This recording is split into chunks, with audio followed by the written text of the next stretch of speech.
अस्सलाम वालेकुम। मेरी आप सब के लिए यही दुआ है कि अल्लाह पाक आप सबको तंदुरुस्त रखे। मैं कोशिश करता हूँ और करूँगा कि आपको इस चैनल में ऐसे घरेलू नुस्खे बताऊँ जो आपके लिए फ़ायदेमंद हों और जल्दी असर करने वाले हों।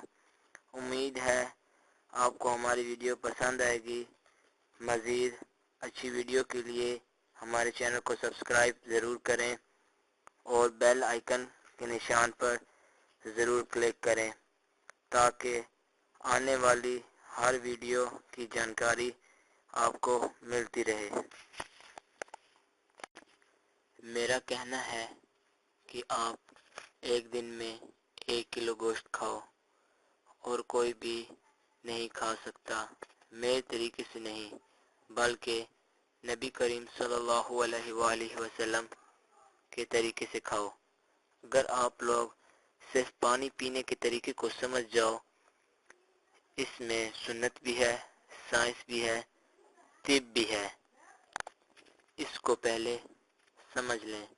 नबी सल्लल्लाहु अलैहि वसल्लम ने फरमाया, पानी हमेशा सीधे हाथ से पकड़ो और बैठ कर पियो और बिस्मिल्लाह पढ़ कर पियो और 3 सांस में पियो। दूसरी हदीस है, तुम में से कोई भी शख्स पीने वाले बर्तन में सांस न ले। लेकिन क्या कभी किसी ने जानने की कोशिश की कि पानी पीने के दौरान सांस कैसे रोका जाता है? हम में से कोई भी सांस नहीं लेता, इसलिए बीमार है।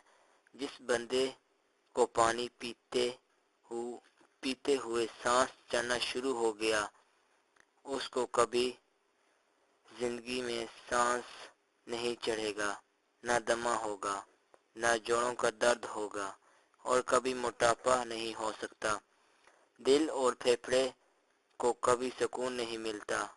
ये चलते जाते हैं। सिर्फ 2 हालतें ऐसी हैं जिससे इनको सुकून मिलता है, एक नमाज, एक पानी। मेरे भाइयों, ये पानी नहीं, ये आपकी ज़िंदगी है। इसको सिंपल समझ लो। सिर्फ जो पतला होना चाहते हैं, एक लुकमे को 32 बार चबाएं।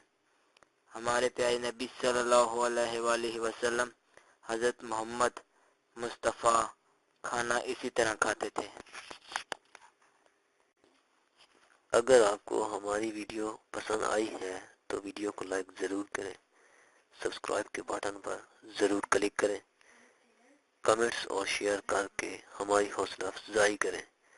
बेल आइकन को ज़रूर प्रेस करें ताकि हर आने वाली नई वीडियो की जानकारी आपको आसानी से मिलती रहे।